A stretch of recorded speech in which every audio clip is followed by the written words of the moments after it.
बिस्मिल्लाहिर्रहमानिर्रहीम। अस्सलाम वालेकुम नाज़रीन व सामीन। प्रोग्राम कैबिनेट आवर में आपका खैर मकदम करते हैं। मैं हूं मनाजिर हुसैन। मैं हूं नाजिया खान। बुलेटिन का आगाज करेंगे हेडलाइन से।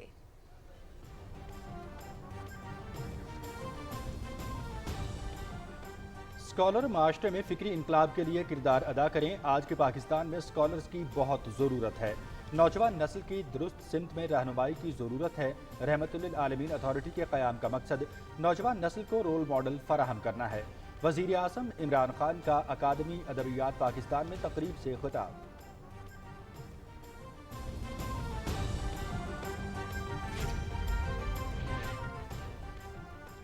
वज़ीर आज़म इमरान खान से मुशीर ख़जाना शौकत तरीन और मुशीर तिजारत अब्दुल रज़ाक दाऊद की मुलाकात। मुल्क की मजमूई इक़्तिसादी सूरत हाल पर ब्रीफिंग। वज़ीर आज़म की इलाकाई ममालिक के साथ तिजारत को बेहतर बनाने की हिदायत। खित्ते के ममालिक के साथ तिजारत के फ़रोग़ के लिए मुल्की बरामदात बढ़ाने में मदद मिलेगी। वज़ीर आज़म इमरान खान।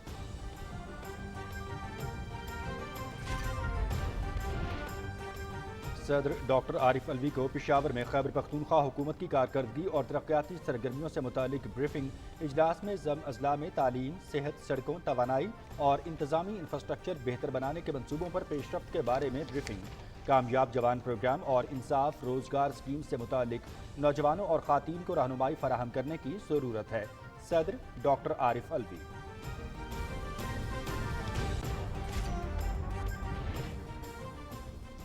तहरीक इंसाफ की हुकूमत 5 साल पूरे करेगी। कलअदम तंजीम के साथ जिस मुआहदे पर दस्तखत हुए उस पर कायम है। बैरून मुल्क बैठकर अपोजिशन क़यादत जो बातें करती है उसकी कोई अहमियत नहीं। विफाकी वज़ीर दाखिला शेख रशीद अहमद की लाहौर में मीडिया से गुफ्तगू।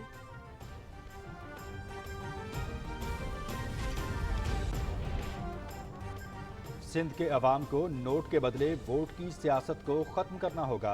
पाकिस्तान में रहने वाले हिंदू बरादरी के हुकूक और मजहबी आज़ादी का तहफ़्फ़ुज़ करेंगे। पाकिस्तान में बसने वाले हिंदुओं को हर किस्म की मजहबी आज़ादी हासिल है। वज़ीर ख़ारिजा शाह महमूद कुरैशी का मिट्टी में दिवाली के सिलसिले में जलसे से खिताब।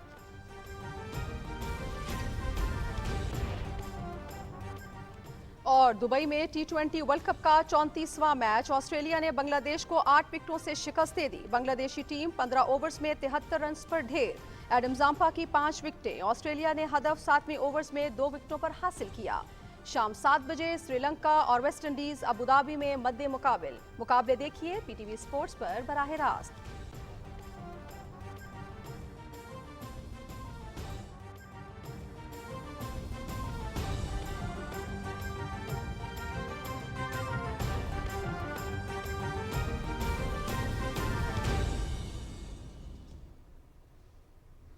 हेडलाइंस आप जान चुके हैं। तफसीली खबरों के लिए हाजिर होते हैं इस ब्रेक के बाद। हमारे साथ रहिएगा।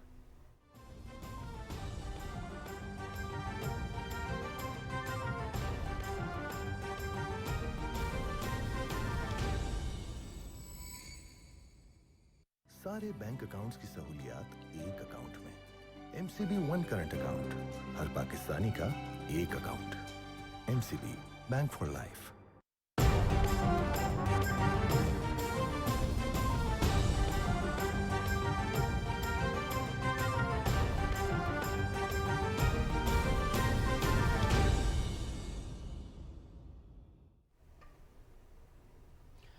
Welcome back. यहाँ आपको आगाह करेंगे कि वज़ीर आज़म इमरान खान ने अकादमी अदबियात पाकिस्तान में तकरीब से खिताब किया। उनका कहना था कि स्कॉलर माशरे में फ़िक्री इनकलाब के लिए किरदार अदा करें। आज के पाकिस्तान में स्कॉलर्स की बहुत ज़रूरत है। नौजवान नस्ल की दुरुस्त सिमत में रहनुमाई की ज़रूरत है। रहमतुल्लिल आलमीन अथॉरिटी के क़याम का मकसद नौजवान नस्ल को रोल मॉडल फराहम करना है। स्कॉलर्स डायरेक्शन देते हैं, किबला दुरुस्त करते हैं। अगर स्कॉलर्स सही रास्ते पे सिविलाइजेशन को रखें तो उसका जवाल ना आए, लेकिन स्कॉलर्स भी गलत रास्ते पे चले जाते हैं। हमने अपनी आंखों से मगरबी सिविलाइजेशन को, मेरी अब इतनी उम्र है, मैंने देखा अंदर से, करीब से, और हमने देखा कि वो जब वो ऊपर जा रहे थे तो उनकी क्या खासियत थी, और जब रास्ता अपना भूल गए तो उससे क्या नुकसानात हुए माशरे में। हमारी जो मोरालिटी, जो एथिक्स हैं, वो बड़ी बुरी तरह नीचे गिरे हैं। जो करप्शन है, सारे मुझे कहते हैं जी आप क्यों ये इनके पीछे करप्शन पड़े रहते हैं, इन दो बड़े ख़ानदानों के पीछे। मेरी उनसे कोई ज़ाती लड़ाई, बल्कि मेरी तो दोस्तियाँ होती थी उनसे। असल में जब नबी सल्लल्लाहु अलैहि वसल्लम ने इनकलाब लेके आए, ये जो फिक्री इनकलाब आया था, उसका बेस पहले था मोरालिटी के ऊपर। अच्छाई को उठाओ और बुराई को कंडेम करो, ये है बेसिस एक सिविलाइजेशन का। जब एक कौम अच्छे बुरे की तमीज़ ख़त्म करती है, कौम मर जाती है। मुझे कहते हैं जी वो अपोजिशन लीडर है, आप उसे हाथ नहीं मिलाते, उसके ऊपर अरबों रुपए के करप्शन के केसेस हैं। मैं उसके ऊपर हाथ मिलाता हूं तो मैं एक्सेप्ट करवा देता हूं माशरे में कि बुरी चीज ही नहीं है ये।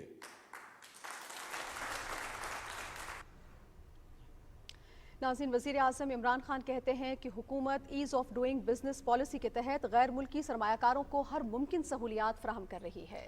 इस्लामाबाद में मुशीर ख़जाना शौकत फयाज तरीन और मुशीर तिजारत अब्दुर्रज़ाक दाऊद से गुफ्तगू करते हुए वज़ीर आज़म ने खित्ते के ममालिक के साथ तिजारती रवाबित मुस्तहकम करने पर जोर दिया, जिससे बरामदात बढ़ाने में मदद मिलेगी। मुशीर ख़जाना ने वज़ीर आज़म को मुल्क की मजमूई माशी सूरत हाल पर ब्रीफिंग दी। मुशीर तिजारत ने अपने हालिया दौरा तुर्कमानिस्तान और मुतवक्के ईरान दौरे के हवाले से वज़ीर आज़म को आगाह किया।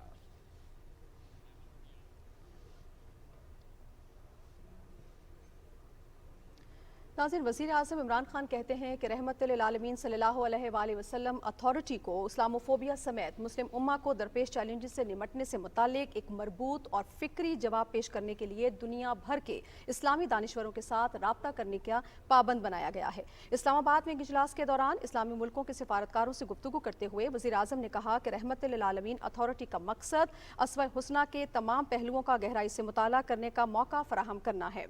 रहमतुल आलमीन अथॉरिटी के विजन से आगाह करते हुए वज़ीर आज़म ने कहा कि अथॉरिटी मुस्लिम दुनिया को इस्लामोफोबिया समेत दीगर असरी चैलेंजेस से निमटने में मददगार साबित होगी। वज़ीर आज़म ने कहा कि नबी करीम सल्लल्लाहु अलैहि वसल्लम पूरी इंसानियत के लिए सरापा रहमत हैं। अदल इंसाफ समेत रियासत मदीना के उसूलों पर अमल पैरा होने में ही कामयाबी है। उन्होंने कहा कि कानून की हुक्मरानी, आवाम की फलाह बहबूद और इल्म के हुसूल पर खुसूसी तवज्जो जैसे रहनुमा उसूल रियासत मदीना की बुनियाद बने। वज़ीर आज़म ने कहा कि नबी आखिर ज़मां सल्लल्लाहु अलैहि वसल्लम की तालीमात पर अमल पैरा होने में ही कामयाबी है।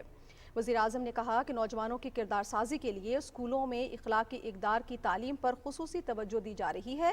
इस सिलसिले में प्रिंट, इलेक्ट्रॉनिक और डिजिटल मीडिया का किरदार नौजवान नस्ल की किरदार साजी और शख्सियत को निखारने में अहमियत का हामिल है।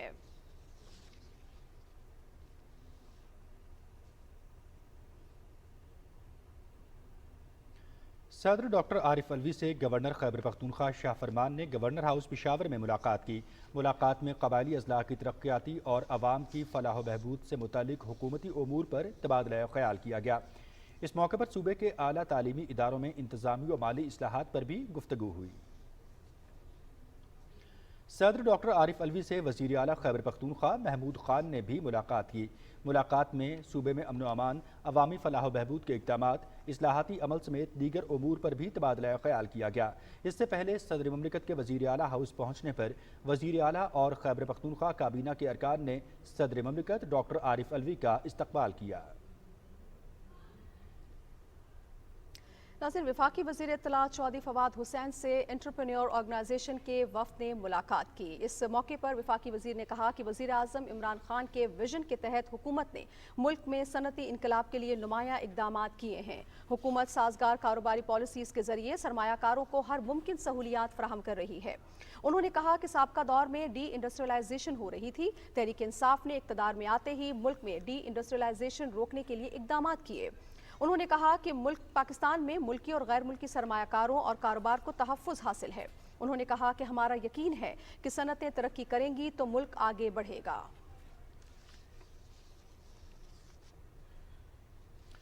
वफाकी वज़ीर दाखिला शेख रशीद अहमद कहते हैं कि वज़ीर आज़म इमरान खान की हुकूमत अपनी आइनी मुद्दत पूरी करेगी और आइंदा इलेक्शन जीतने के लिए भी भरपूर मेहनत करेंगे।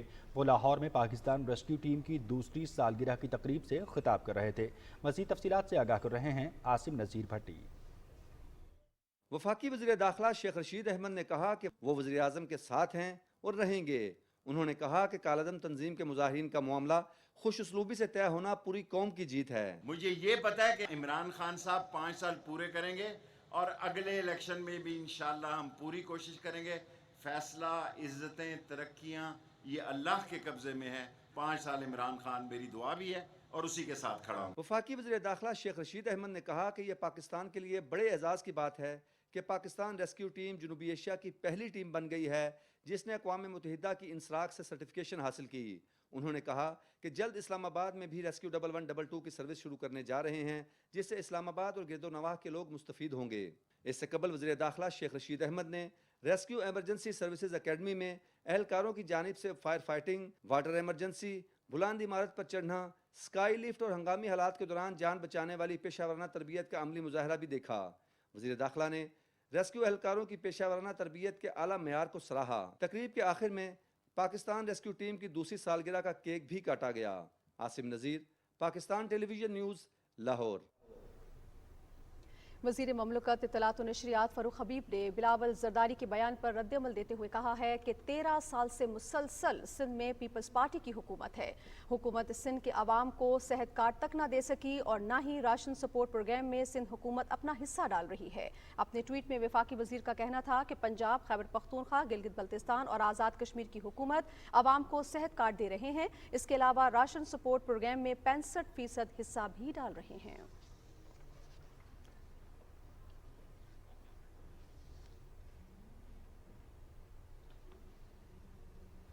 नाज़िम, वफाकी वज़ीर तालीम शफकत महमूद ने कहा है कि वज़ीर आज़म इमरान खान तालीम के शोबे पर खुसूसी तवज्जो दे रहे हैं। इस्लामाबाद में FDE सालाना इंटर जोनल गेम्स के इफ्तिताह के मौके पर तकरीब से खिताब करते हुए उन्होंने कहा कि कोरोना के बायस तालीम के शोबे को भी नुकसान हुआ। तालिब इल्मों को खेल के साथ तालीम पर भी तवज्जो देना होगी। वज़ीर तालीम ने कहा कि तालीम के ज़रिए ही मुल्क को तरक्की दी जा सकती है।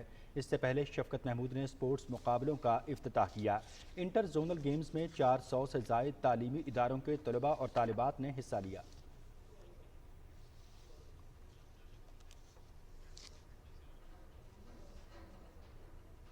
नाज़िम, दुनिया भर में ईंधन की कीमतों में मुसलसल इजाफे के बावजूद महंगाई पर काबू पाने के लिए हुकूमती इकदामात की बदौलत पाकिस्तान में पेट्रोलियम मसनूआत की अगर बात करें तो खित्ते के ममालिक के मुकाबले में अब भी कम है। मजीद तफसील बताएंगे हसन तारिक भट्ट। खित्ते के दूसरे मुल्कों में दस्तयाब पेट्रोल की कीमत को पाकिस्तानी करेंसी में बदला जाए तो भारत में पेट्रोल 250 रुपए फी लीटर तक फरोख्त हो रहा है। चीन में पेट्रोल की कीमत 215 रुपए फी लीटर के करीब पहुंच चुकी है। श्रीलंका में पेट्रोल 154 रुपए 70 पैसे फी लीटर फरोख्त हो रहा है। हांगकांग में आसमान से बातें करती पेट्रोल की कीमत 447 रुपए फी लीटर से तजावज कर चुकी है। बरतानिया में पेट्रोल की कीमत 10 साल की बुलंद तीन सतह 333 रुपए फी लीटर पर पहुंच गई है। जर्मनी में 1 लीटर पेट्रोल की कीमत 329 रुपए 70 पैसे है। कनाडा में पेट्रोल 226 रुपए 56 पैसे फी लीटर दस्तयाब है। कोरोना वबा से बैनुल अक़वामी सप्लाई चेन मुतासर होने के बाद जहां आलमी सतह पर अफरात ज़र में इजाफा हो गया है, वहीं पाकिस्तान में पेट्रोलियम मसनूआत पर आयद टैक्सेस में कमी और रोजमर्रा अशिया पर सब्सिडी से आवाम को रिलीफ फ्राहम की जा रही है। Hasan Tariq Bhatt, Pakistan television news, Islamabad. हिंदू बरादरी आज अपना मजहबी त्यौहार दिवाली मना रही है। हर साल की तरह इस साल भी दिवाली की तैयारियां भरपूर अंदाज में की गई हैं। वज़ीर आज़म इमरान खान ने हिंदू बरादरी को दिवाली के त्यौहार पर मुबारकबाद दी है। Chairman senate Mohammad Sadiq Sanjrani, deputy chairman Mirza Mohammad Afridi और वज़ीर आला बलूचिस्तान मीर अब्दुल कुद्दूस बुज़ुंजो की भी हिंदू बरादरी को दिवाली के मौके पर मुबारकबाद के पैगामात में कहना है कि दिवाली रोशनी और रंगों का त्यौहार है। हम सबको मिलकर पाकिस्तान के ताबनाक मुस्तकबिल के लिए एक दूसरे की ज़िंदगी में खुशियों के रंग भरने होंगे। पाकिस्तान के आइन और कानून में तमाम अक़लियतों को बराबर के हकूक़ हासिल हैं। बैनुल मज़ाहिब हम आहंगी और एहतराम के ज़रिए हम तरक्की के अमल को तेज़ कर सकते हैं। नाज़रीन, दिवाली के हवाले से मुल्क के मुख्तलिफ हिस्सों में तकरीबात भी जारी हैं और वज़ीर ख़ारिजा शाह महमूद कुरैशी ने भी ये कहा है कि हिंदू बरादरी को पाकिस्तान में मुकम्मल मजहबी आज़ादी हासिल है और इसी तरह से हिंदू बरादरी जो है वो अपना दिवाली का त्यौहार बड़े जोशो खरोश के साथ मना रही है। मिट्टी में शिराज अली हमारे नुमाइंदे मौजूद हैं, उनसे हम बात करेंगे। शिराज अली, कहिएगा कि दिवाली की तकरीबात और हिंदू बरादरी का जोशो खरोश कैसा है दिवाली के इस अहम मौके पर? जी बिल्कुल, मुल्क के दूसरे हिस्सों की तरह हैदराबाद और कराची समेत, सकर समेत, थरपारकर में जो है वो खुसूसी तकारीब का एहतमाम किया गया है। दिवाली के हवाले से हिंदू कम्युनिटी बड़े पैमाने पे दिवाली का जो दिन है वो जोशो खरोश से मनाते हैं और इस वक्त भी मैं मिट्टी के दरमियान में बिल्कुल जो है एक मौजूद हूँ और यहाँ पे एक मंदिर के बाहर मौजूद हूँ जहाँ पे लोग यहाँ पे जो अपनी रसूमात अदा कर रहे हैं और हमने जोशो खरोश सारा दिन देखा, कल से देखा और ये 3 दिन ये जो दिवाली की तकरीबात हैं वो मुख्तलिफ़ शहरों में, मंदिरों में ये जारी रहेंगी। और ना सिर्फ थरपारकर बल्कि दूसरे शहरों में भी हमने देखा है कि जो हिंदू बिरादरी है वो बड़े जोश व खरोश से और मजहबी आज़ादी से, मजहबी रवादारी को इतना फ़रोग मिला है इस चीज़ से कि हम देख रहे हैं कि पीटीआई की तरफ से भी बहुत बड़ा जलसा किया गया था हिंदू कम्युनिटी को सिर्फ इज़हार यकजहती के लिए। आज वज़ीर ख़ारजा शाह महमूद कुरैशी भी यहाँ पे मौजूद थे, सारा दिन हमने उनको कवर किया। यहाँ पे वो उमरकोट में मौजूद थे, थरपारकर में मौजूद थे, बहुत बड़ा जलसा हुआ और हिंदू कम्युनिटी ने बड़ा उसमें प्रेजेंस शो की और एक ऐसे समझे कि जो एक मजहबी त्यौहार था उसको इंजॉय किया है, उसको बहुत अच्छे तरीके से सेलिब्रेट किया है। तो ना सिर्फ यहाँ पे डीपलो, थरपारकर, मिट्टी और जो दूसरे इलाके हैं, क्योंकि थरपारकर में मैं आपको बताऊं कि थरपारकर की बहुत बड़ी आबादी का जो हिस्सा है वो हिंदू कम्युनिटी पे मुश्तमिल है। ज़्यादातर लोग जो हम कहें कि ये हिंदू कम्युनिटी का हेड क्वार्टर है थरपारकर, तो यहाँ पे बहुत सारे जो हिंदू कम्युनिटी के अफराद हैं वो यहाँ पे आबाद हैं और बड़ी आज़ादी से, बड़ी जोश और जज्बों से हमने देखा कि मुख्तलिफ़ मार्केट सजी हुई हैं, मंदिर सजे हुए हैं, मजहबी जो है रसूमात अदा की जा रही हैं। कल से आज कुछ देर के बाद अब मैं आपको बताऊं कि यहाँ पे अभी ढोलक की तैयारियां भी हो रही हैं और यहाँ पे कुछ देर के बाद एक बड़ी तकरीब का इनेकाद भी किया गया है जो मंदिर में यहाँ पे अदा की जाएगी रसूमात। तो हमने जहाँ जहाँ भी देखा, मार्केट्स में, मंदिरों में, दुकानों पे, शॉप्स पे उन्होंने बड़ी सजाई हुई हैं और अपनी जो जिसे हम ये ईद कहते हैं या मजहबी त्यौहार कहते हैं उसको बड़े जोश व खरोश से जो यहाँ पे मना रहे हैं, खुशियाँ मना रहे हैं। और बहुत से लोगों से हमारी बात हुई यहाँ पे जलसे में भी, मिट्टी में भी और वैसे भी दूसरी जो नॉन मुस्लिम हिंदू कम्युनिटी के हमारे भाई हैं उनसे हमारी बात हुई। तो उन्होंने कहा कि हमें कभी फ़ील ही नहीं हुआ कि हम पाकिस्तान में हैं और ये है। तो इतनी आज़ादी इनको और इतनी जोश व जज्बा और उतना खुशी का और मुसरत का इजहार करते हैं कि जो मुस्लिम कम्युनिटी है वो भी इनकी खुशियों में शिरकत होती है और खुसूसन जो हमारे जो डेज़ होते हैं दूसरे उनमें हिंदू कम्युनिटी भी शामिल होती है। तो हमें कहीं से भी जो है वो एक पुरफ़िज़ा और बेहतरीन जो हमें यहाँ पे खुशियाँ नज़र आई। लोग खुशियों में अपने मसरूफ़ हैं और दिवाली मना रहे हैं। आज रात दिवाली की बाकायदा अभी मगरिब के बाद जो आगाज़ हो जाएगा और 3 दिन ये तकरीबात जो हैं जारी रहेंगी। जी बहुत शुक्रिया शिराज अली आपका तफसीलन हमें अहवाल से आगाह करने के लिए। दिवाली से हिंदू बरादरी दिवाली का त्यौहार बड़े जोश व खरोश के साथ मना रही है और नाज़िया थरपारकर और मिट्टीज़ में ख़ास तौर पर चूँकि हिंदू कम्युनिटी ज़्यादा है, मुल्क के मुख्तलिफ़ शहरों में मुख्तलिफ़ तादाद में हिंदू जो बसते हैं, लेकिन ये एरिया जो है यहाँ पर ज़्यादा तादाद में हिंदू मौजूद हैं। तो यहाँ पर बड़े जोश व खरोश के साथ दिवाली का जो है वो एहतमाम किया गया है, तकरीबात हुई हैं, लोगों का जोश व खरोश बड़ा दीदी था। और सबसे बढ़ के ये कि कायद आज़म के विजन के मुताबिक और आईन पाकिस्तान की सही तशरीह और तर्जुमानी करते हैं यही अवामी जज्बात, जब वो अपने मजहबी रसूमात को बड़ी जोश व खरोश और मुकम्मल मजहबी आज़ादी और मुकम्मल इत्मीनान के साथ मनाते हैं। और इसी हवाले से आज जो हिंदू बरादरी थे उनके जज्बात भी इसी जज्बे की अक्कासी कर रहे थे। बिल्कुल सही कहा मनाज़िर, और इसी हवाले से हम मज़ीद बात करेंगे। हमारे नुमाइंदे लाहौर से नवीद हयात हमें ज्वाइन कर रहे हैं। हम उनसे जानने की कोशिश करेंगे कि हिंदू बरादरी का वहाँ पर कैसे जोश व खरोश है और दिवाली को किस अंदाज में मना रहे हैं। जी नवीद, आप मुझे सुन पा रहे हैं तो बताइएगा दिवाली को किस अंदाज में मना रहे हैं हिंदू बरादरी?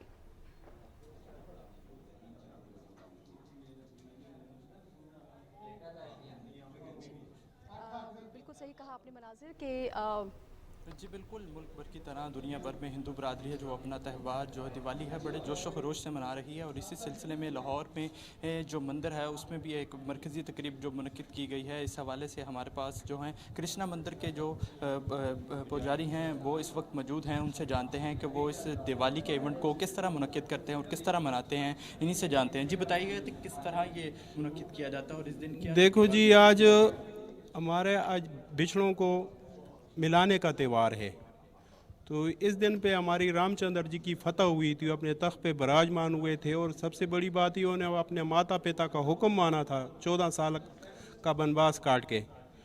तो आज ये हमारे लिए खुशी का दिन है और बड़ी बात ये है कि आज दिवाली का दिन है, आपके सामने मीडिया आज़ाद है और आज इस बड़े दिन पे हमारे साथ हमारे मुसलमान भाई, सिख भाई, क्रिश्चियन भाई, जिस तरह एक गुलदस्ता होता है गुलदस्ते की तरह तमाम रंग उस गुलदस्ते में मौजूद हैं। तो हम अपने आप को अकेला नहीं समझते। बाकी जितना हमारा इंतज़ामात है हमारे मुतरुका वक्फ अमलाक बोर्ड के चेयरमैन डॉक्टर आमर साहब कर रहे हैं, एडिशनल सेक्रेटरी साहब और उनके जो स्टाफ है डिप्टी फराज अब्बास साहब ये कर रहे हैं। जितना इंतज़ामात है लंगर का, प्रसाद का, जो भी आपके आगे, और हमारे पाकिस्तान में, पूरे पाकिस्तान में, कराची में हर जगह मनाई जा रही है। हमें पूरी आज़ादी हासिल है और मुल्कों के निस्बत हमें यहाँ पाकिस्तान में हम आज़ाद हैं।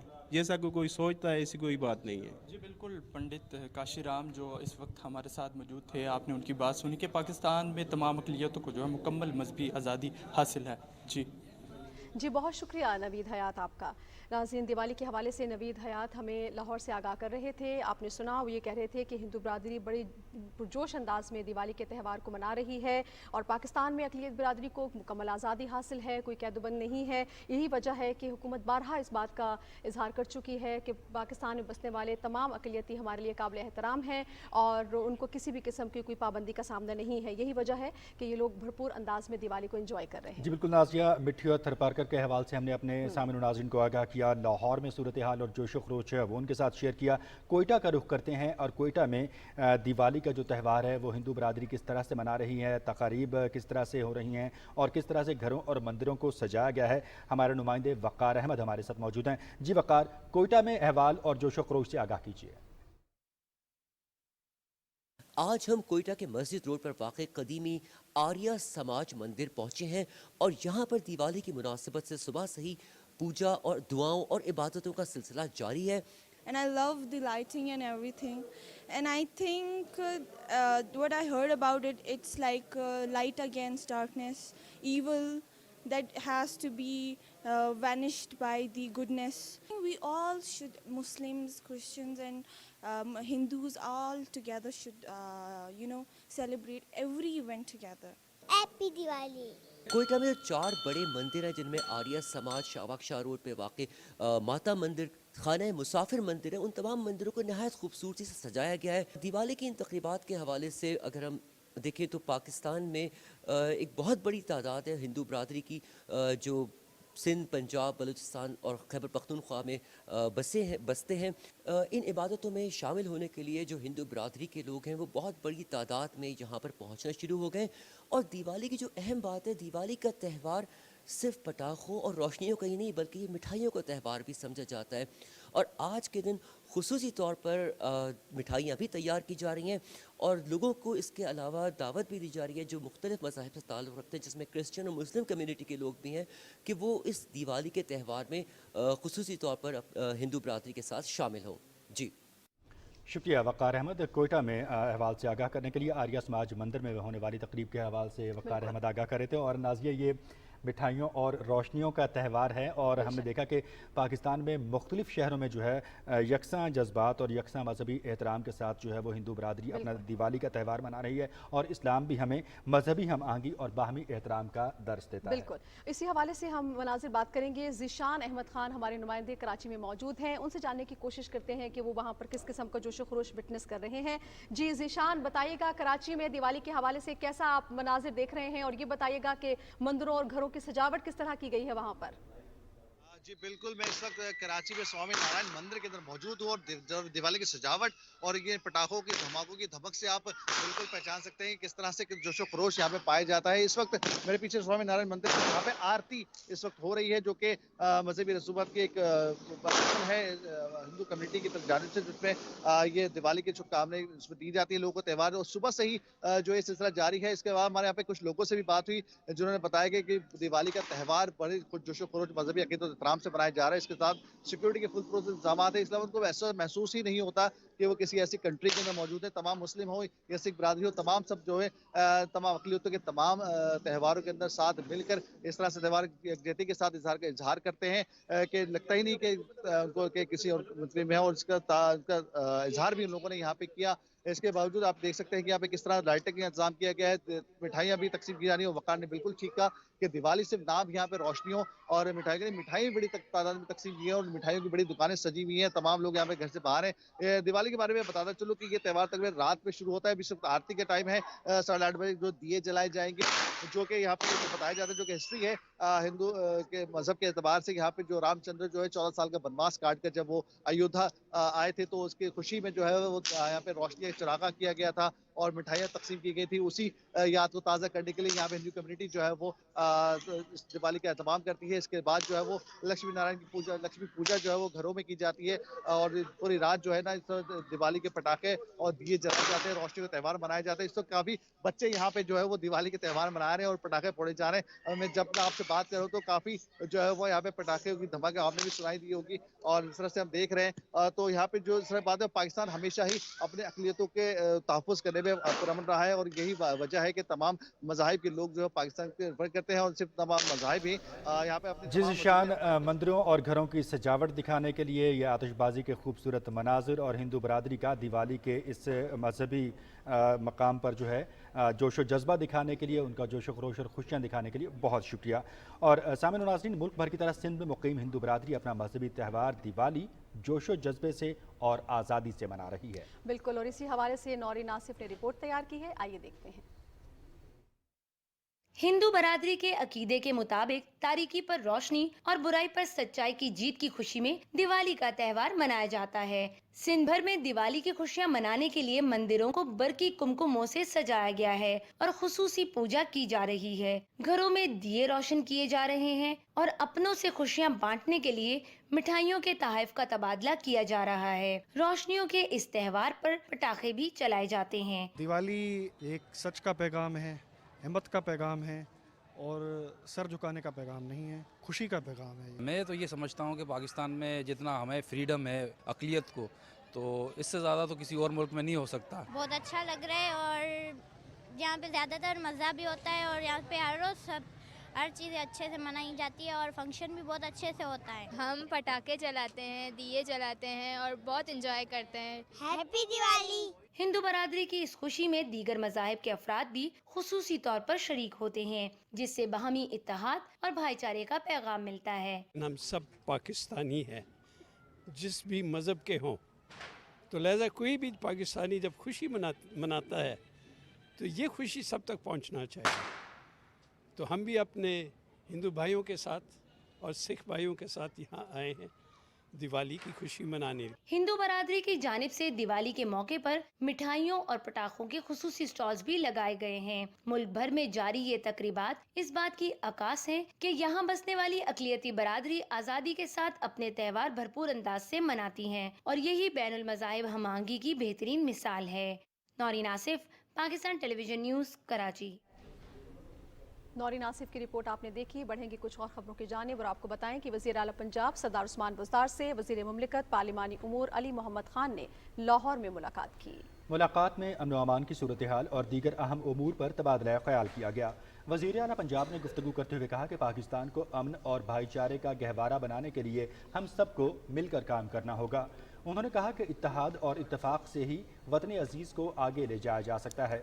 उन्होंने कहा कि अपोजिशन जमातों ने कौमी मफादात पर भी सियासत करने की कोशिश की। इस नाजुक मरहले में सियासी पॉइंट स्कोरिंग की मजम्मत करते हैं।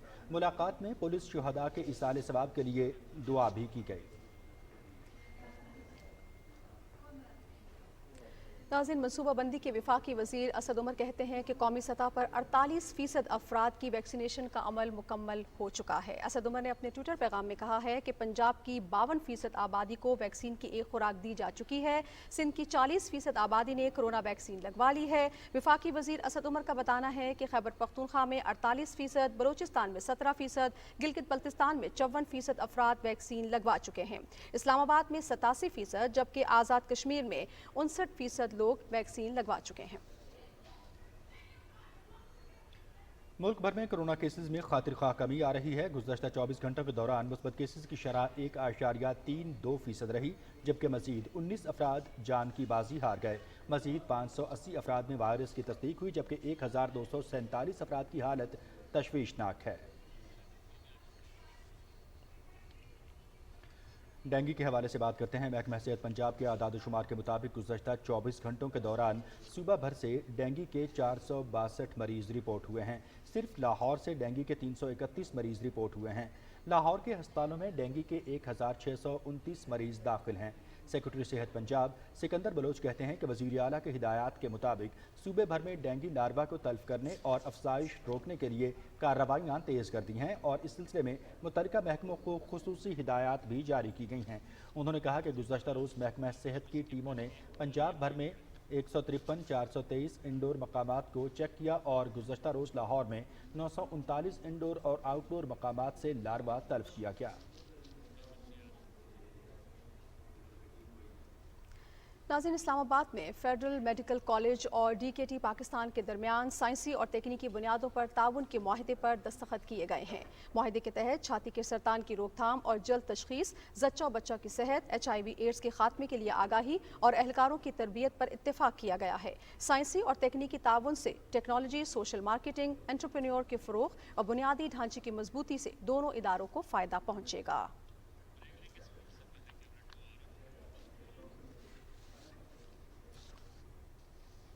ICC T20 वर्ल्ड कप 2021 और इसके साथ साथ खेलों की खबरों में आज के मैचेस का अहवाल और दिलचस्प खबरों और तज्जियों के लिए एक ब्रेक लेंगे। उसके बाद आप मुलाहिज़ा करेंगे।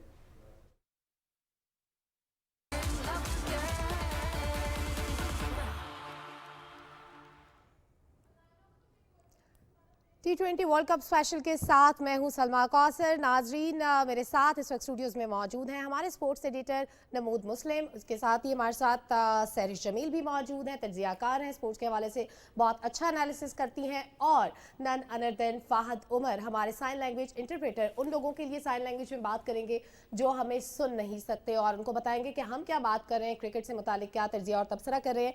नाजरीन, अभी टॉस हो चुका है, वेस्ट इंडीज़ और श्रीलंका के दरमियान टॉस हुआ, जो कि वेस्ट इंडीज़ ने जीता है और टॉस जीतकर पहले फील्डिंग का फैसला किया है। पहले जरा इनके गेम प्लान की बात हो जाए, उसके बाद हम डिस्कशन करेंगे बकिया मैचेस पर भी और आने वाले मैचेस से मुतालिक भी। नमूद, सबसे पहले तो आप बताएं कि इस वक्त श्रीलंका तो पहले से बाहर है और अगर वेस्ट इंडीज़ भी बाहर हो जाता है तो दोनों गए काम से, तो फिर ग्रुप 1 कितना ओपन रहेगा आपके ख्याल में?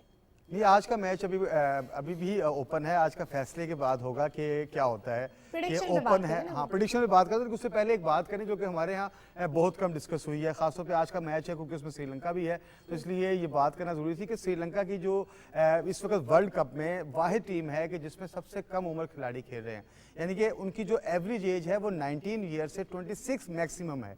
बाकी जगहों पे तो माशाल्लाह आपको पता है कि वो दो बच्चों के बाप भी खेल रहे हैं, या आप ये कहें कि हाँ जी 36 साल के भी खेल रहे हैं। लेकिन ये वाली यंग टीम है, लेकिन यंग टीम होते हुए भी उन्होंने खैर अभी भी वो चौथे नंबर पे ही हैं, वो कुछ ज़्यादा उम्मीद नहीं है उनसे कि ये बच्चे कुछ कर सकें। लेकिन इन नौजवानों का हिम्मत हौसला ये है कि ये अच्छा खेलें और एक मुश्किल ग्रुप में आए हैं, और उस मुश्किल ग्रुप में यानी कि जिसमें इंग्लैंड है, जिसमें ऑस्ट्रेलिया है, साउथ अफ्रीका है, वेस्ट इंडीज़ है, ज़ाहिर है कि इसके अंदर का खेलना, और बांग्लादेश का भी आप उसको कभी भी वॉश आउट नहीं कर सकते सारी गेम में। गेम प्लान वही, आज का भी वही गेम प्लान है जो हमेशा होता है, यानी कि आज भी वेस्ट इंडीज़ ने टॉस जीत कर कहा कि जी आप बारी लें। फेवरेट कौन है इन दोनों में? फेवरेट जो वैसे तो वेस्ट इंडीज से कभी कोई बेहतर नहीं, जैसे पाकिस्तान की टीम के बारे में अमूमन कहा जाता है ना कि पाकिस्तान की टीम कभी भी कहीं पे भी खड़ी हो जाती है और वो चलना शुरू कर देती है, वेस्ट इंडीज भी सेम वैसे ही है। लेकिन श्रीलंका की टीम जो है, ये यंगस्टर हैं, ये अगर ये इनका बल्ला चलता है, इनकी बॉलिंग होती है, तो ये अच्छे प्लेयर हो सकते हैं। ठीक, सैरिश आपको क्या लगता है आज इन दोनों टीम्स में कौन अच्छा परफॉर्म करने वाला है, श्रीलंका या वेस्ट इंडीज? अच्छा, ये मैं जो प्रेडिक्शन अपनी दूंगी, ये मैं श्रीलंका की रीसेंट परफॉर्मेंस के बाद दूंगी। उन्होंने ना बड़ा अच्छा साउथ अफ्रीका के खिलाफ एक अच्छी गेम खेली थी, मतलब वो डिफेंड करने लग गए थे, almost they almost one the match, लेकिन वो मिलर आ गया, उसने शॉट्स खेल ली, फिर अबादा ने भी 1-2 चौके मार लिए, वहाँ से वो मैच ले गए थे। लेकिन हाँ, West Indies is always an unpredictable team. उनके आगे on their day there is no Australia, there is no Pakistan, there is no England, ठीक है, वो कहीं से भी मैच ले जाते हैं। So it is going to be an interesting match. वो नेल बैटिंग मैच था, बिल्कुल सही कहा, ये वाली बात बिल्कुल, ये मिसिंग बात थी मेरी बात में, ये बिल्कुल ठीक कहा। फिर आगे फिर अगर वेस्ट इंडीज जीता, फिर आगे ऑस्ट्रेलिया के साथ भी तो खेलेगा, एग्जैक्टली ऑस्ट्रेलिया के साथ खेलेगा, और जीत गया तो फिर जो बाकी क्वालिफिकेशन सिनेरियोज है ना, वो उनको खराब करने के लिए पूरा वो अभी तो वो ग्रुप इतना ओपन है कि अभी तक ये भी नहीं पता कि उनके नंबर 1 कौन है और नंबर 2 कौन है। अच्छा, अभी तो हम अगर मगर पे बात करें, लेकिन इससे पहले जो मैच हुआ आज के दिन बांग्लादेश और ऑस्ट्रेलिया का, नमूद बांग्लादेश की परफॉर्मेंस को आप किस तरह देख रहे हैं, क्या हो गया इनको? ये समझ से बाहर है कि असल में बांग्लादेश की ज़्यादा तवज्जो जो है ना वो टूर्नामेंट करवाने पे है उनके बोर्ड की, बनस्पत ये कि अपने खिलाड़ियों को वो कुछ तैयार करे या उनको कुछ करे। वो हर बड़ा इवेंट जो है वो बांग्लादेश में मांगते हैं, वो कहते हैं हम ढाका में इवेंट करेंगे। अब देखें 74 जो टारगेट था, ये कोई आपको लगता है कि कोई अच्छा टारगेट था? मेरा ख्याल है इस T20 का सबसे छोटा कम टारगेट रहा है ये। हाँ, ये जाहिर है कि कम टारगेट है, लेकिन देखिए बांग्लादेश जैसी टीम से ये तवक्को नहीं की जा सकती कि वो इतना आसानी से एक मैच दे दे, खासतौर पे उसके बाद आप बाद में भी देखना जो 6.2 ओवर्स में ऑस्ट्रेलिया ने उसको सारा खत्म कर दिया मैच को।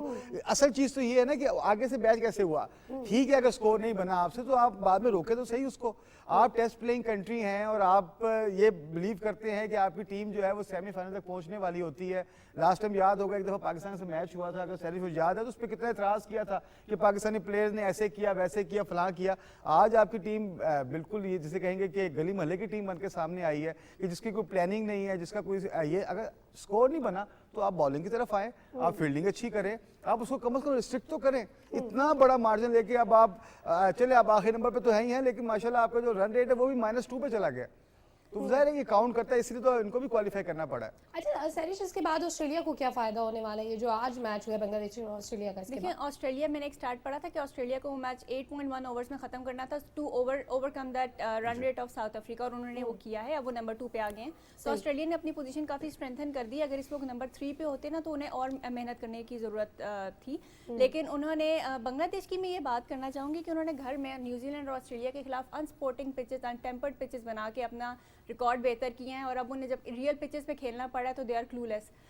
सबसे कम टारगेट इस वर्ल्ड कप में 55 का था, वो वेस्ट इंडीज ने दिया था। वो बांग्लादेश का ये सेकंड टारगेट था, लेकिन ये बात ये है कि वो जिस तरह से जो उनकी बॉडी लैंग्वेज, जो उनकी इंटेंट है, बिल्कुल दैट इज ऑलमोस्ट डेड, और वो कोई भी कहीं भी फाइट करते हुए नजर नहीं आ रहे। हालांकि यूएई की कंडीशंस ऐसी होती हैं जहाँ पे एशियन टीम स्ट्रांग होती हैं, वो एटलीस्ट स्पिनर्स की वजह से अगली टीम को फंसा लेती हैं, लेकिन बांग्लादेश इज कम्प्लीटली मतलब वो ब्लाइंड नज़र आ रही है, और वो बिल्कुल कोई फाइट, वो उन्होंने अपना रन रेट भी ख़राब किया हुआ है, और उनकी टीम में काफ़ी मुझे मसले नज़र आ रहे हैं, और तमीम नहीं है, अब तो शकीब भी चला गया है, तो वो चीज़ भी मैटर कर रही है उनकी टीम के। यानी इनको मैच को सीरियस लेना चाहिए था। अच्छा नमूद, हम दुबई की पिच से रिलेटेड मैचेस को भी डिस्कस कर रहे हैं, तो स्पिनर्स का रोल कितना इंपॉर्टेंट है? ऑस्ट्रेलिया के जिम्पा ने 5 विकेटें यहीं पर ली हैं, तो आपको लगता है कि स्पिनर्स को ज़्यादा खिलाना चाहिए?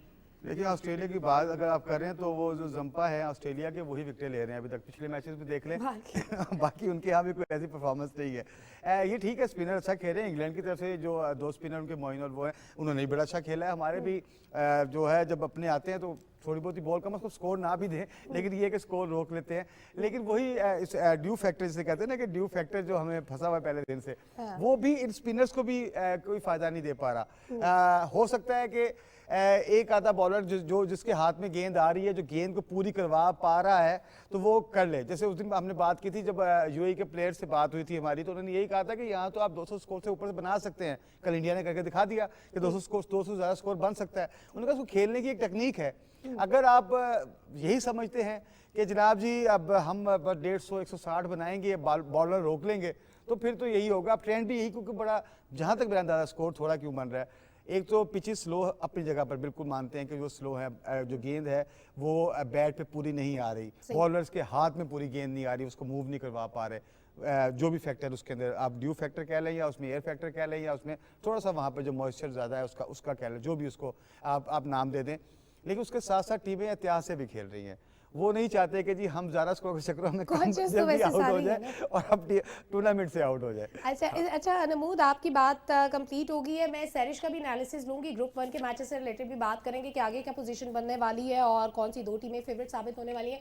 नाज़रीन, मुझे एक छोटा सा ब्रेक लेना है और फाहद को भी हमें थोड़ा सा रेस्ट लेना है, वो काफ़ी देर से साइन लैंग्वेज में बात करते हुए थक गए। Stay with us.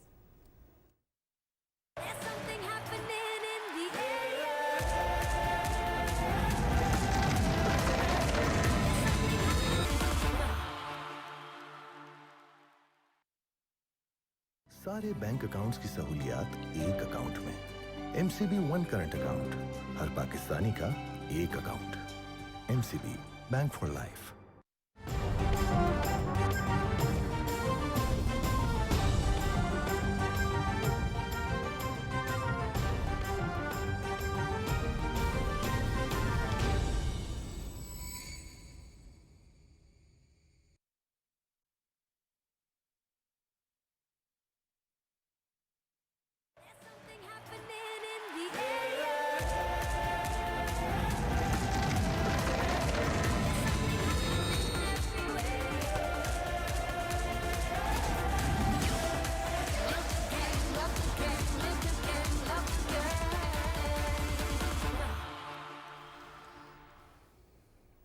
Welcome back नाजरीन। गुफ्तगू का सिलसिला वहीं से आगे बढ़ाते हैं जहां से टूटा था। सैरिश, ग्रुप 1 के हवाले से बात हो रही थी, कौन सी 2 टीमें फेवरेट हैं अभी तक? देखिए, एक तो इंग्लैंड है दैट बोस ने एक अपना सीमेंटेड स्पॉट कर दिया है, चाहे वो 1 पे फिनिश करे या 2 पे, लेकिन इंग्लैंड आगे जा रही है। दूसरी जो फाइट है वो इस वक्त ऑस्ट्रेलिया और साउथ अफ्रीका के दरमियान नजर आ रही है। ये काफ़ी डिपेंड करेगा साउथ अफ्रीका के मैचेस पे और also on West Indies and Australia's match.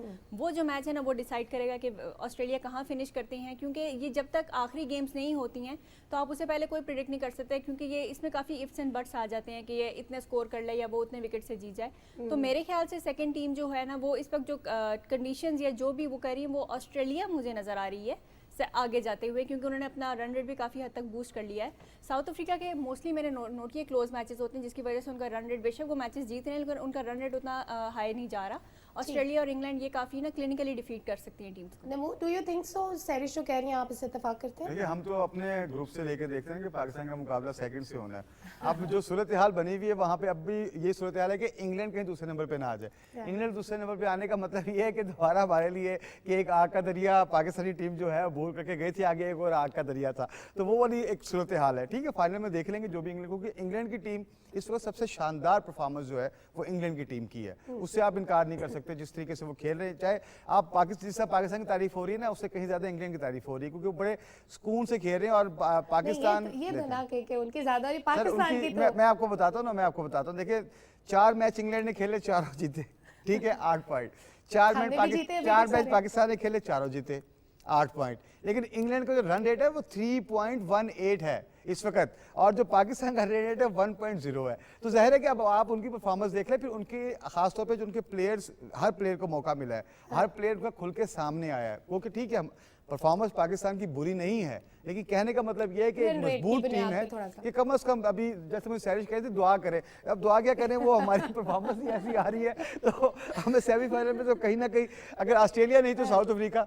लेकिन मैं समझता हूँ कि जैसे इन्होंने कहा ऑस्ट्रेलिया का, लेकिन मुझे लगता है कि जैसे साउथ अफ्रीका, अब एक मैच है इन दोनों का, और उनके लिए साउथ अफ्रीका के लिए शायद ये आसान हो। अच्छा, अभी नमूद हमारा 7 तारीख को एक और भी मैच है स्कॉटलैंड के साथ, तो हमें इसी विनिंग कॉम्बिनेशन के साथ आगे जाना चाहिए, हमें कुछ चेंजेस करनी चाहिए और लोगों को भी मौका देना चाहिए? आप बताएं, आप क्या समझते हैं? नहीं, मैं यहाँ पे क्योंकि अगर अभी इस टाइम आप कॉम्बिनेशन चेंज करते हैं और खुदा ना खास्ता कोई मिसहैप हो जाता है, तो वो सारा जो मोमेंटम पाकिस्तान टीम ने अब तक बिल्ड किया वो सेमीफाइनल के एक मैच से पहले वो खत्म हो जाएगा और फिर वापस वो बैक टू स्क्वायर वन आ जाएंगे, उन्हें नई स्ट्रैटेजी करनी पड़ेगी। तो आई डोंट थिंक सो इस चीज़ को अभी फिलहाल चेंज करना चाहिए। ऑल्दो ये चीज़ आपके लिए हेल्पफुल हो सकती है कि खुदा ना खास्ता आगे जाके कोई प्लेयर इंजर्ड हो जाता है या कोई रिप्लेसमेंट आनी पड़ जाती है तो उसको जेल इन होने में टाइम लगता है, लेकिन मेरे ख्याल से इस वक्त विनिंग कॉम्बिनेशन को नहीं छेड़ना चाहिए पाकिस्तान को, क्योंकि आगे हमें देखें, आगे हमारे पास बिग मैचेस हैं और हम इस वक्त मोमेंटम लूज करने की पोजीशन में नहीं है। अच्छा नमूद, आपने अपनी राय महफूज रखी है? मैंने महफूज ही रखी, मैं बिल्कुल कह रहा हूँ इस बात पे। देखिए, ज़्यादा क्रिकेट खेलने से भी ना जो प्लेयर्स हैं वो ख़राब हो जाते हैं, जिसकी मिसाल आपके पास इंडिया की है। इतनी क्रिकेट खेल के आए, वो इतनी सीरीज खेल कर आए, यहाँ तक कि इन्हीं पिचों पे आके उन्होंने अपना डोमेस्टिक सीजन भी खेला। उसके बाद जब वो मैदान में पहुंचे ना, तो उसके बाद देखिए पहले तो शुरू में अब कहीं उनको एक मौका मिल गया अफगानिस्तान से, बहुत अच्छा खेले वहाँ पे। मैं फिर रोहित की बात करूँ, लोग कहेंगे जी आप रोहित की बहुत तारीफ करते हैं, लेकिन जिस तरह उसने खेला वो एज ए प्लेयर किया है कि। अच्छा, इंडिया के लिए आपको कोई चांस नजर आ रहा है किसी तरह? क्या उनकी कोई पोजीशन बनती है सेमीफाइनल में जाने की, या बस अब वो बाहर है? मुझे लगता है कि बन भी सकती है, क्योंकि जाहिर है कि इंडिया के 3 मैचेस हो चुके हैं और न्यूजीलैंड के भी 3 हुए हैं, 2-2 हैं इनका। जो आगे ये अब फैसला अफगानिस्तान ने करना है कि किस टीम ने आगे जाना है। ये तो अभी तक तो खैर देखें, अभी तक मैं कहूँ ना कि न्यूजीलैंड बेहतर है, लेकिन अफगानिस्तान की टीम भी उतनी, वो इफ एंड बट्स वाली अभी वो जो सैरिश बात कर रही है ना, उस इफ एंड बट्स में अभी भी अफगानिस्तान बदरजा अतम मौजूद है कि जी वो कहते हैं कि जी मुझे अभी आप गो कि वो इतने बड़े स्कोर खा लिया, 211 रन का उन्होंने, जिसे कहते हैं ना कि वो टारगेट वो जब इंडिया दे गए उनको सारा हो गया, उसके मुकाबले में वो क्या कर सके, कोई एक बॉलर नहीं उनका जम सका, कोई एक बॉलर बॉलर बेहतर करवा सका। तो उस सूरत हाल में अभी भी अफगानिस्तान वहाँ पर है। अब आप इंडिया की बात करें, इंडिया उस वक्त 4थे नंबर पे है। वो तो इंडिया और नमीबिया की जो सूरत हाल है वो बिल्कुल सेम है इस वक्त, यानी कि दोनों ने 3-3 मैच खेले हैं, 1 जीते 2 हारे हैं। तो अब खुद देख लेंगे, कोई मुआवजा हो सकता है। नहीं, पॉसिबिलिटी है। लोग इंडिया और अफगानिस्तान की बात करें, मैं तो इसमें न्यूजीलैंड को भी इक्वेशन में इसलिए ऐड करना चाहूँगी। देखिए क्योंकि अभी न्यूजीलैंड कल ऑलमोस्ट हारने लगा था स्कॉटलैंड से, वो 15-20 रन ना हुए होते ना तो न्यूजीलैंड ने हार जाना था, और कैचेस बहुत अच्छे लिए न्यूजीलैंड की साइड से, तो न्यूजीलैंड वो कल इतने catches win the matches exactly, और न्यूजीलैंड इतना खुश भी नजर नहीं आई अपनी परफॉर्मेंस से, because they knew they were about to face an upset. So वो आगे की दोनों टीम्स के खिलाफ अपनी स्ट्रैटेजी बहुत स्ट्रॉन्ग करेंगी। वो ऐसी टीम नहीं है कि न्यूजीलैंड हमेशा पिछले सारे आईसीसी टूर्नामेंट्स को इंडिया को बाहर करने वाली न्यूजीलैंड ही है, और मुझे लग रहा है कि इस बार भी न्यूजीलैंड अफगानिस्तान को इस T20 में सारे हमने काफी सारे अपसेट्स देखे हैं। कौन सी टीमें आपकी नजर में ऐसी थी जिनसे बड़ी उम्मीदें थी लेकिन वो कोई ज्यादा अच्छा परफॉर्म नहीं कर सकी, और स्पेशली श्रीलंका, वेस्ट इंडीज और बांग्लादेश को क्या हुआ? ये तो इनसे तो बड़ी एक्सपेक्टेशंस थी। देखिए West Indies 2 times world champion है और उनसे काफ़ी उम्मीदें थी कि यहाँ पे वो भी बहुत अच्छा खेलेंगे, लेकिन मुझे जो लग रहा है कि इस वक्त उनके प्लेयर्स जो हैं काफ़ी न्यू हैं, जो मैचेस वो जीत चुके हैं वहाँ वो बहुत काफ़ी कम प्लेयर्स हैं जो इस वक्त टीम में हैं। बांग्लादेश काफ़ी ऑफ कलर नज़र आई है, श्रीलंका भी बिकॉज ऑफ यंग टीम, लेकिन बात है कि इन टीम्स को अभी टाइम लगेगा जलन होने में और खेलने में। पाकिस्तान की परफॉर्मेंस इसलिए ज़्यादा डोमिनेंट और अच्छी है बिकॉज ये PSL का जो हमारा शुरू है उसके बाद ये पहला वर्ल्ड कप आया है, PSL 1 से लेकर PSL 5 तक। ये सारी PSL के हमारे जो प्रोडक्ट्स हैं ना ये आके यहाँ पे खेल रहे हैं, और हमारी पहले 2-3 PSL UAE में हुई हैं, so they know their strengths. Asif Ali भी इसलिए काफ़ी मैचेस जिता चुके हैं हमें 2 मैचेस, क्योंकि वो वहाँ UAE में भी इस्लामाबाद यूनाइटेड को ऐसे ही इस सिचुएशन से निकाल चुके हैं। सो ये मैं बात यहाँ पे कह रही हूँ कि वो उनके यहाँ पे जो है इतने डोमेस्टिक सीजन एग्जैक्टली। अच्छा नमूद, आपसे मैं वेस्ट इंडीज पे स्पेशली कमेंट चाहती हूँ कि इनके पास बड़े बड़े नाम थे, क्रिस गेल, पोलार्ड, इनको क्या हो गया? ये असल में जुल्म भी यही हुआ ना कि जब वो नाम गए हैं तो फिर उसके बाद खिलाड़ियों का वो कम्बिनेशन नहीं बना। देखें क्रिकेट को आप जो हमारे यहाँ तो ये समझते हैं कि शायद एक प्लेयर आएगा वो पूरे का पूरा स्कोर करके चला जाएगा, एक बॉलर आएगा 12 गेंदों पे 10 विकेट लेके चला जाएगा। ये पूरा गेम प्लान के साथ है। T20 में तो खास तौर पे अगर प्लानिंग नहीं है तो आप जो मर्जी कर लें, आप 300 स्कोर भी कर लें, अगर आपकी प्लानिंग नहीं तो आप हारने की पोजीशन में ही होते हैं। क्रिकेट में वैसे कोई पोजीशन किसी के बारे में कह नहीं जा सकती, लेकिन T20 में ये बहुत ज़्यादा है कि आपको फिटनेस चाहिए, आपको मुकम्मल डेडिकेशन चाहिए, वो आपको उन 20 ओवर में तवज्जो करनी है, उसमें देखना है कि कौन कितने में क्या कर रहा है। अगर आपको याद होगा कि ये टीमें जो चलती जा रही हैं, खासतौर पर इंग्लैंड के मैचेस अगर आप अभी दोबारा उसको थोड़ा रिव्यू करें सलीम शाह भी, कि अगर वो चौका नहीं भी लगाए ना 3 ओवर में तो वो हर ओवर में कम से कम 5 रन भाग कर ले रहे हैं विद इन द विकेट, यानी कि जो उनका एक तरीका का ये प्लानिंग्स हैं। ये प्लानिंग के लिए जरूरी है कि प्लेयर्स की आपस में इंटीग्रेशन हो, आपस में उनका एक या टीम का एक कम्बिनेशन बना हुआ हो। जो आपने वेस्ट इंडीज की बात कही है, मुझे अफसोस श्रीलंका का है, क्योंकि मैं समझ रहा था कि श्रीलंका की यंग टीम है और नए लड़के हैं और ये अंडर 19 में बड़ा अच्छा खेलते रहे हैं। इनके जो खास तौर पर दो एक लोग हैं, फिर वो पाकिस्तान भी आते रहे हैं। मुझे ये लगता था कि श्रीलंका की टीम जो है वो नीचे से आएगी और हो सकता है कि वो सेमीफाइनल तक जाकर यकीनी तौर पर कुछ ना कुछ करेगी, लेकिन उनसे नहीं हो सका, या वो प्रेशर बर्दाश्त नहीं कर सके।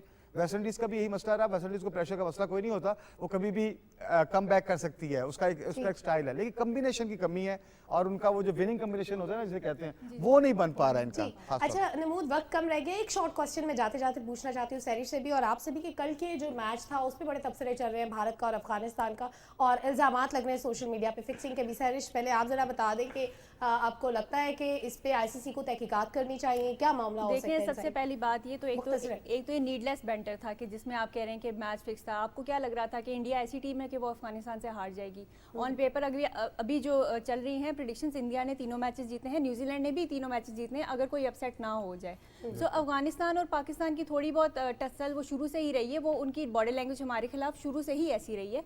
तो पाकिस्तानी ये एक्सपेक्ट कर रहे थे कि वो सेम इंटेंट के साथ इंडिया के साथ खेलेंगे, ऐसा नहीं हुआ और वो पहले भी नहीं होता था। नहीं बिल्कुल ऐसा नहीं है। वो जो एक क्लिप को लेके चला रहे हैं ना, तो उस क्लिप में बिल्कुल हाँ जी नहीं वो बिल्कुल नहीं कॉन्टेक्ट, वो बनता यही है कि जब आप टॉस जीतते हैं तो पहले कैप्टन को बताते हैं, उसने यही कहा है कि जी वी विल बैट फर्स्ट, उसके बाद जाके उसने अनाउंस कर दिया। वो ये समझ रहे हैं कि जी वो उसको कह रहा है जी कोई जो ब्लैंक चेक पकड़ा दिया, ये गलत बात है क्रिकेट में। एक और छोटी सी चीज जाते जाते अफगानिस्तान के इल्जाम आपका आंसर चाहूंगी इस पे। वेस्ट इंडीज की टीम नेक्स्ट मंथ पाकिस्तान आ रही है, कितना अच्छा है इंटरनेशनल क्रिकेट के लिए पाकिस्तान में? बेहतरीन है ये, बल्कि मैं कहूँगा बल्कि शानदार काम है कि दिसंबर का जो जिसे कहेंगे सर्द मौसम होगा उसमें वेस्ट इंडीज की टीम होगी बेहतरीन। और खास आप बताइए सरिश। बहुत अच्छा है पाकिस्तान क्रिकेट के लिए। अभी जो रिसेंटली हमारे साथ जो भी इंसिडेंट्स हुए हैं उसके बाद किसी भी टीम का आके यहाँ पे खेलना, that is a very good progress and development for a cricket. Pakistan के लिए बहुत अच्छी खबर है नाज़रीन। इसके साथ ही हमारा वक्त खत्म हो गया है, लेकिन गाहे बगाहे हम आपको क्रिकेट की सूरत हाल से अपडेट करते रहेंगे। इसके साथ ही सलमा कौसर, फ़ाहद उमर, नमूद मुस्लिम और सहरिश जमील को इजाज़त दीजिए। अल्लाह हाफ़िज़।